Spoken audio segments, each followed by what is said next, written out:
کوئٹہ میں عام عوام کے لیے صاف پانی حاصل کرنا ایک جنگ سے کم نہیں۔ سیلاب کے بعد کوئٹہ کی عوام کئی مشکلات کا سامنا کر رہی ہے۔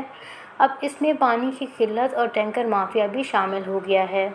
پانی کی قلت اور پیٹرول کی قیمتوں میں اضافے کے باعث ٹینکر مافیا اپنی من مرضی کی رقم عوام سے لوٹ رہی ہے۔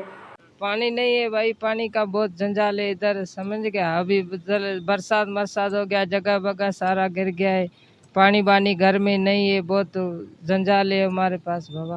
کوئٹہ میں پانی کی شدید قلت کے سبب لوگ اپنی مدد آپ کے تحت سولر پینل کے ذریعے اپنی ضرورت پوری کرنے پر مجبور ہیں۔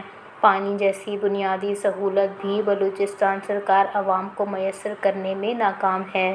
آپ دوستوں کو یہ بتانا پیغام دے رہے ہیں کہ یہ جو پانی کا سسٹم ہے، یہ ہم لوگوں نے اپنی مدد آپ کے تحت اپنے اس سے چلا رہے ہیں۔ گورنمنٹ ہمارے ساتھ کوئی، اور پہلے جو ہم لوگ کا تھا وہ بجلی کے ذریعے چل رہا تھا، ابھی ہم لوگ شمسی سے چلا رہے ہیں اپنی مدد آپ کے تحت۔ کوئٹہ کے رہائشی ہر طرف سے آزمائے جا رہے ہیں، چاہے آٹا ہو، گندم ہو، پیٹرول ہو یا پانی جیسی بنیادی سہولیات۔